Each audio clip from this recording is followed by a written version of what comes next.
fresh air. Jin smiles and tells his grandpa to stay put, and he'll go check on her instead. But the old man insists on going out by himself. Jin then reminds him about the early job he has in the morning, and finally, our boy decides to head out on his own. Later, we see both girls chatting away about their studies and other topics. Yona shares her experiences studying abroad and suggests that Diane consider studying outside as well. In response, Diane admits she never really thought about it before. When Yona asks why, Diane explains that it costs a lot, and she'd need to be away for several years, which means she wouldn't get to be with her grandpa for a while. Yona finds this a bit strange, so Diane further elaborates, explaining that she doesn't want her grandpa to be alone, especially since he's not in the best of health these days. However, she's grateful that her brother is always around, as his presence really helps her feel better. Meanwhile, Yona's having a hard time bringing up the real reason she came over, since Diane seems to really trust her brother. She's not sure how to bring it up without causing problems. We then flash back a bit, where Seokju tells Yona that someone from the supposed overseas school confirmed that Diane's brother never attended there. They even looked at his photo and verified he was never a student. Plus, the current resident at his false address gave solid proof that he never lived there. Seokju's also checking out some other leads, so Yona decides she needs to meet with Diane to discuss what they've found. But Seokju reminds her that while they have proof the records were forged, they can't yet prove that he isn't Diane's real brother. Yona's concerned because the records from the decade he was missing are basically fake. Since she's now living with him, it's a big deal that can't be ignored. She thinks Diane deserves to know the truth about the records and wants to at least fill her in on what they've found so far. In the present, Yona is struggling to bring up the main topic she came here to discuss, even though it's her primary reason for visiting. Just as Diane expresses how happy she is to be chatting like this after a long time, we also see our boy making his way toward the both of the girls. However, Seokju steps in front of him, but Jin simply tries to walk past him, but the newcomer quickly tells him to stay put. In Seokju's mind, he's sure Jin must be here because he's worried they're going to share everything with Diane. So he quickly blocks our boy's path and tells him that the both girls are just catching up and asks him to give them some time alone. Suddenly, a high-speed Volkswagen comes barreling toward them. Before anyone can react, the car slams into both of the boys, knocking them down like bowling pins. They hit the ground as the Volkswagen screeches to a halt right where the two girls are sitting. Jin tries to stand up, but it's clear he's severely injured, especially around his head. As he struggles to focus, his groggy eyes catch sight of some shady people from the van trying to abduct both of the girls. Without wasting a second, Jin starts sprinting like a madman, but his efforts are in vain. The kidnappers have already taken the girls, and there's no way he can outrun a car, so they're left behind. Helpless, the both of them quickly look at each other and, in their anger, grab each other by the collars, but after exchanging a few heated words, they realize neither of them is behind the abduction, so they let go. The black-haired guy immediately pulls out his phone and calls the security team at SW Corporation, urgently reporting that Yona has been kidnapped. He tells them to track her down using the security footage. Meanwhile, Jin starts walking off, and the black-haired guy quickly asks him where he's going, and if he's actually not behind all this. Jin simply replies that he doesn't have time to argue with anyone. Seokju points out that SW Corporation's security is already on it and will find the girl soon.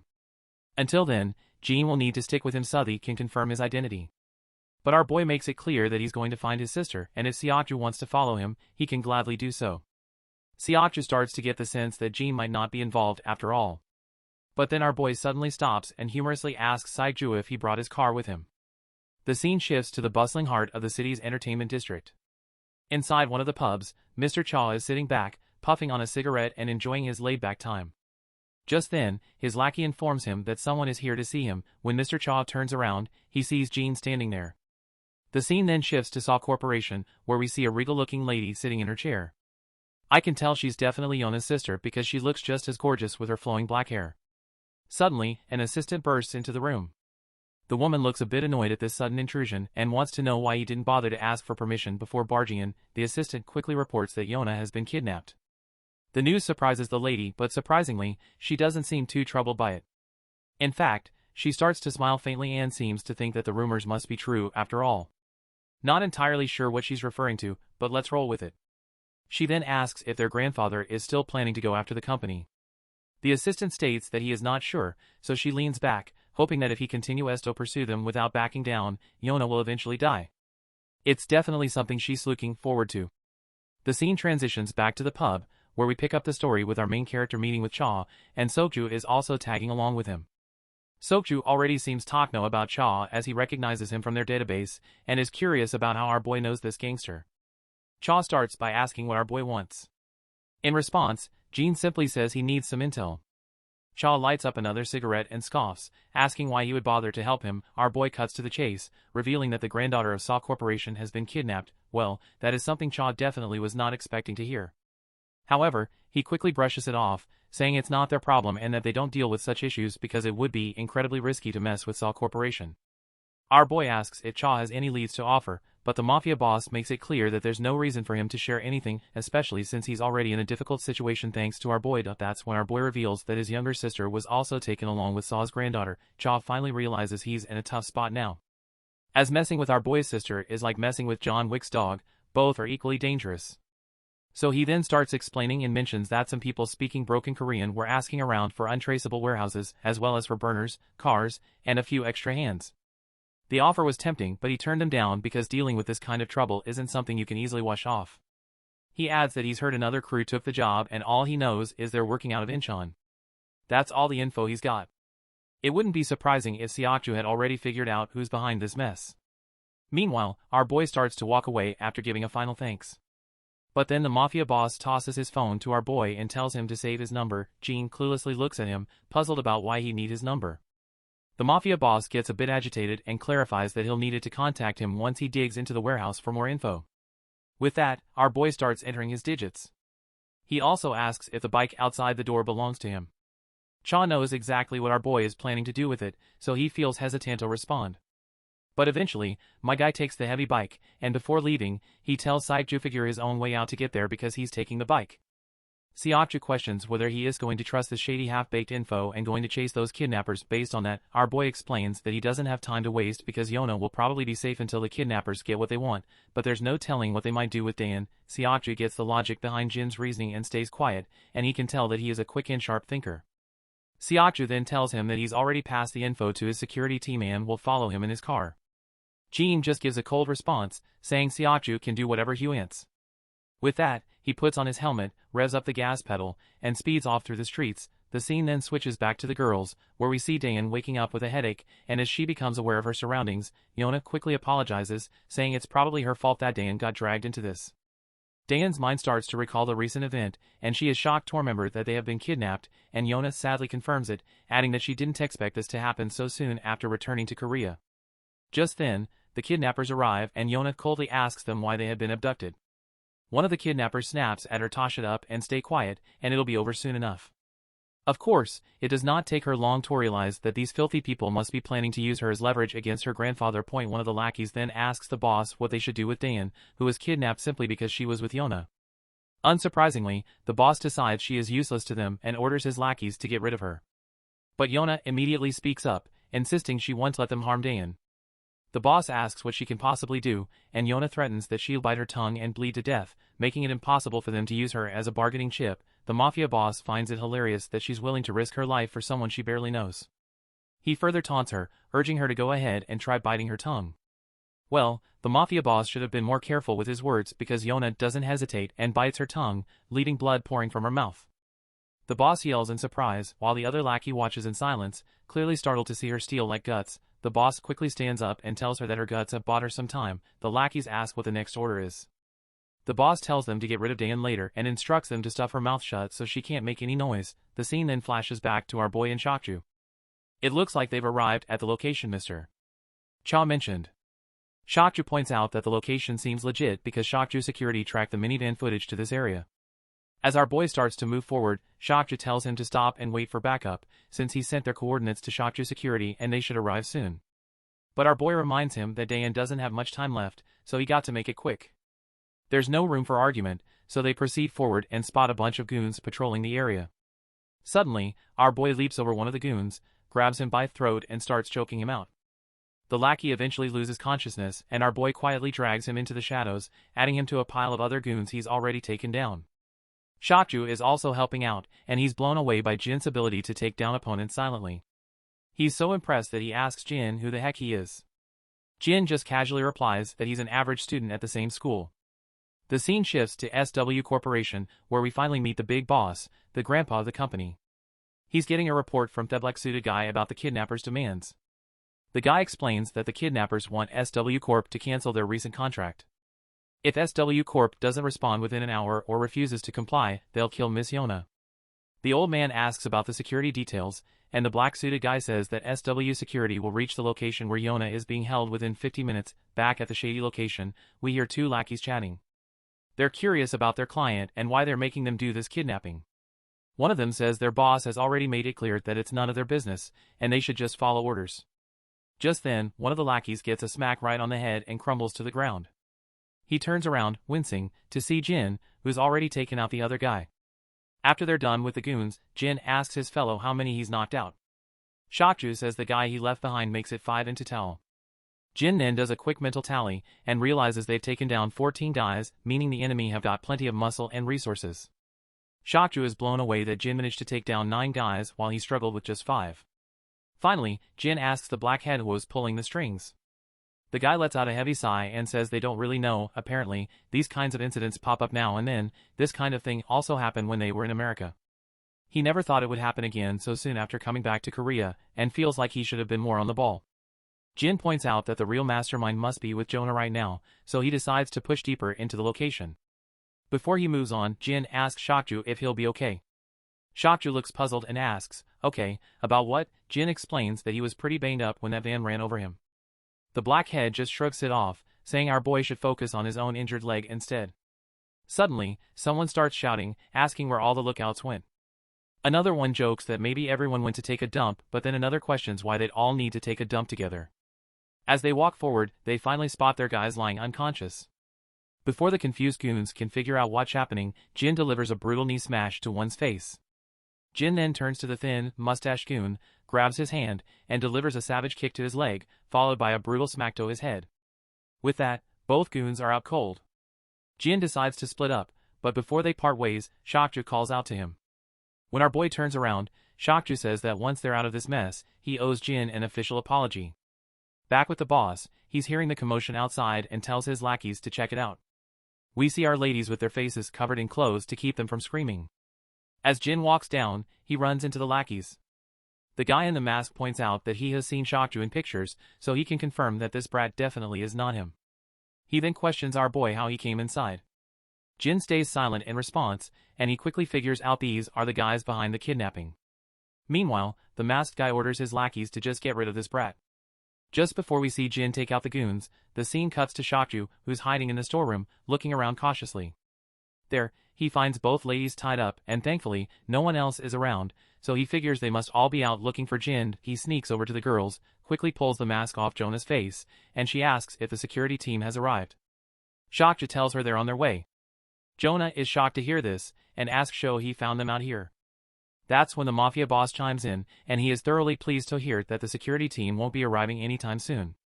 The boss then says he must be Shokju from SW Corporation, and he's heard a lot about him. He adds that this brat has been quite the pain, always lurking around Jonah and ruining their plans. The mafia boss makes it clear he has no clue how Shokju found their hideout, but he's certain it wasn't smart to come here alone without backup. Point one of the lackeys suddenly lunges at Shokju, but my guy sidesteps the attack and throws a punch of his own. However, this lackey isn't a pushover. He dodges the punch and quickly retaliates.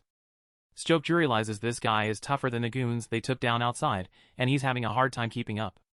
But then, Shokju lands a brutal whack and follows up with a devastating punch to the lackey's gut, leaving him doubled over in pain. To finish things off, Shokju delivers a powerful leg swing, and the lackey finally looks like he's down for the count. Just when we think it's over, the thug tries to swing back in retaliation, but Shokju meets him with a devastating knee smash to the back, and the guy quickly starts to crumble. The Scarface boss notes that he knew Shokju had been trained from a young age, but he didn't realize he was this impressive. Even the two girls are shocked by what they're witnessing. But the mafia boss isn't here for a duel of pride. With those words, the lackey pulls out a blade and starts slashing at Shokju, landing several brutal cuts across his body. The boss grins under his mask, saying he didn't expect this brat to fight empty-handed, which makes dealing with him a lot easier. The lackey charges at Shokju again with the dagger and begins swinging left and right like a madman. Shokju does his best to dodge, but he's still taking deep, painful cuts that leave him struggling to move. The boss pulls out his own dagger and starts juggling it in the air, clearly enjoying himself as he eyes the girls. As soon as Shokju sees this, he immediately knows Dan is in serious trouble. The poor girl is already terrified, just imagining what's about to happen.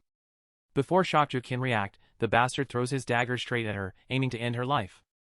But at the last second, Yona leaps in front of Dayan, and just as the dagger is about to hit, Shokju jumps in front of both girls, taking the blade straight into his back. The mafia boss scoffs at Shokju, mocking him as a pitiful bastard who's only good for the empty praises people give him. He then orders his lackeys to leave Yona alone and kill the other two. The lackeys quickly agree and begin to walk forward to carry out the order. Suddenly, everyone hears the door creak open, and all eyes turn to see Zijin making a badass entrance after taking down the goons and leaving them sprawled on the ground. Back at the club, Gangster Cha is there with his lackeys. They fill him in with the latest info, reporting that the Goshen cartel is behind the abduction. Cha is stunned by the ridiculous mistake the Goshen cartel made by getting involved with both Zijin and SW Corporation. It was bound to backfire, considering how the cartel never digs into their clients before taking a job. One of the lackeys then asks Cha why he helped Zijin. He further points out that Zijin is the one who put them in a tight spot, and he's the one who exposed all the dirt on the Kim family they'd been keeping under wraps for years. Cha lets out a big sigh, saying he had no choice. He points out that he's just an old man who couldn't possibly take on a kid like Zijin, and they can't just take revenge on him, especially since it was the Kim family who messed with him first. The lackeys then remarks that they don't have to help Zijin either. Cha falls silent for a moment, then chuckles to himself, and further states that he had no choice but to help him since his sister was kidnapped. Back at the hideout, Zijin makes his grand entrance. The lackey leader asks who this guy is, while Yona is stunned to see him. Dayan is also shocked to see her brother, and when she mentions this out loud, the mafia boss overhears and realizes Zijin is her brother. The boss bursts into laughter, nearly losing his breath. He finds it hilarious that he kidnapped a girl, and now her adorable brother is here trying to save her. He finds the whole situation quite amusing. Meanwhile, Zijin turns to his sister and asks if she's okay. Dayan starts to cry, her tears streaming down. Ash begs her brother to just get out of here. Meanwhile, Yona is heartbroken seeing these two siblings dragged into this mess because of her. She shouts at the lackey leader and offers to cooperate and tells them to let everyone else go in exchange for her cooperation. The mafia boss snaps back, asking why he should do her any favors. Yona falls silent, realizing she doesn't have much leverage. Seokju, battered and bruised on the ground, watches Zijin with a mix of admiration and amazement. Despite the tense situation they're in, Zijin doesn't seem to flinch. Finally, the lackey leader orders his goons to take Zijin down. He says they've already given him enough time and it's time to finish this. The lackey steps forward, dagger in hand, ready to take down Zijin, but before he can make a move, Zijin quickly deflects the attack, grabs the lackey's wrist and drives the dagger into the lackey's own chest. The mafia boss is utterly stunned by this turn of events, and Seokju watches in shock as well. Dayan is also blown away by the sight of her brother's skill, and her brother quickly tells her to close her eyes. The girls quickly comply, shutting their eyes tightly. Zijin then slashes the lackey, leading deep, bloody gashes across his body. Blood splatters everywhere as the lackey collapses to the ground, covered in his own blood. Yona is still trying to process what just happened, because it's all too overwhelming for her. Meanwhile, Seokju is left in absolute awe, realizing Zijin isn't just swinging his knife around aimlessly. Instead, he has expertly severed the lackey's muscles and ligaments to neutralize him. The mafia boss is also quite amazed to see this, and comments that he doesn't seem like a brother at all, but more like a bodyguard. Zijin keeps advancing toward him, and the boss retracts his previous statement quickly. He admits that Zijin must be more than just a bodyguard because no ordinary kid could wield a knife like that and maintain such a cold gaze. He then brushes it off, saying it doesn't really matter because he's still planning to kill Zijin anyway. He swings his dagger at him, but my guy quickly ducks down with a godspeed, and the boss keeps on swinging his dagger left and right. As the mafia boss lunges at Zijin with his dagger, Zijin easily blocks the attack with one hand and swings his own dagger at the boss. The boss, quick on his feet, steps back just in time to avoid the brutal hit. The two engage in a deadly dance of blades, each strike more vicious than the last, but this time, Jin's blade finds its mark, slicing through the boss's hand, leaving it temporarily useless. The mafia boss, now in pain and disbelief, demands to know who Zijin really is, but my guy remains silent, his expression unreadable as he prepares for the next round. Without hesitation, the mafia boss charges at Zijin again. This time, Zijin effortlessly grabs his wrist, and with a quick motion, slashes through the boss's other hand. After delivering a few brutal cuts, Zijin follows up with a crushing punch to the lackey's face, leaving him staggering backward with a bloodied nose. The mafia boss, now enraged and desperate, grabs a gun and aims it directly at Zijin. But before he can pull the trigger, Zijin throws his dagger with deadly accuracy. It embeds itself in the boss's shoulder, causing him to wince in pain. Seizing the moment, Jin launches himself at the boss with lightning speed. He delivers a devastating slap under the boss's chin, sending him crashing backward like a sack of potatoes. The mafia leader, now thoroughly beaten, collapses to the ground, his pride and power shattered. The others watch in stunned silence as Jin stands tall like a total badass, his presence alone making Iona and Siakju tremble slightly. Jin steps forward, gently telling his sister to open her eyes. When she does, she sees him standing right there, a reassuring smile on his battered face. Without missing a beat, he tells her he's here to take her home. Iona is momentarily shocked by his injured appearance and places her hand over his wounds, asking if he's okay. Jin, with a warm smile, reassures her that he's fine, despite the injuries. His calm behavior and comforting words make her emotions overflow, and she starts to cry uncontrollably. Jin does his best to comfort her, his own heart aching to see her so upset. Iona is deeply moved by the compassion Jin shows for his sister, observing them with admiration. The next day, we are at SW Seoul Medical Center. Jin sits quietly in the corridor, his handsome face drawing the attention of passing nurses. His phone buzzes with a message from Jae-hyung, who's curious why Jin isn't at school. Jin replies that he's got an errand, and as he checks his messages, he sees his friends excitedly discussing their hangout and teasing him for missing out. Jin smiles as he reads his friends' messages, feeling a warm connection despite missing out. He leans back in his seat, letting his gaze drift around the corridor. His eyes fall on the room across from him, marked with a sign that reads, Psychiatry Department. The scene transitions to later that night. After Jin's intense battle with those Goonies, the police and authorities arrive at the scene.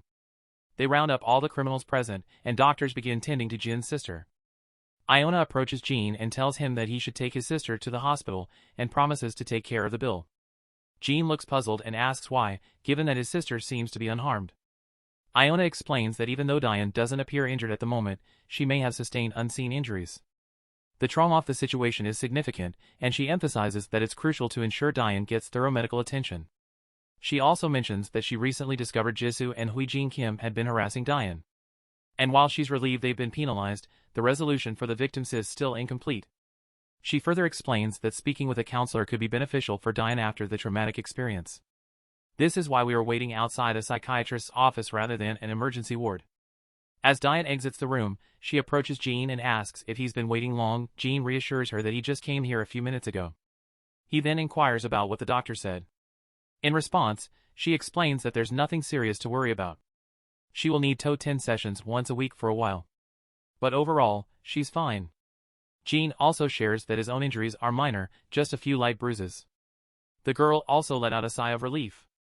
She is relieved that he's okay.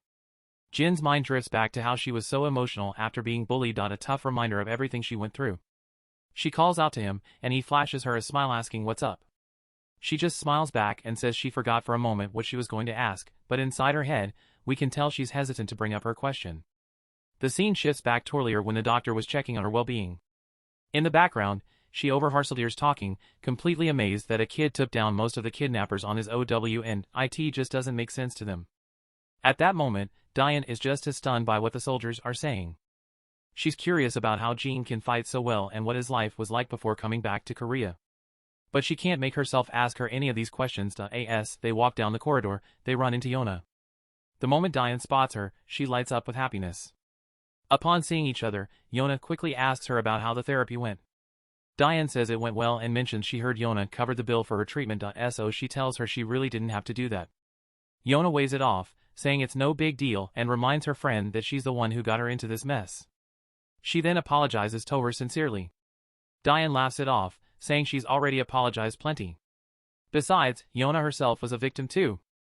That's when Jin notices a massive bodyguard standing behind Yona with a seriously intimidating look on his face. Despite the intense stare he is giving our boy, Jin remains totally unfazed. Yona then turns to Jin and asks if he's had his checkup. Our boy quickly says yes, and Diane chimes in, saying she had to drag him there. He only agreed to go after she threatened not to go to the hospital herself if he didn't. Diane then asks about Siakju, and Yona confirms he's in the same hospital. Diane appears really eager to see him and decides they should stop by before leaving. Even though she is excited about the visit, we can tell Jin's feelings are less clear. Still, they end up visiting Siakju, and Diane makes Shirito thank him for saving her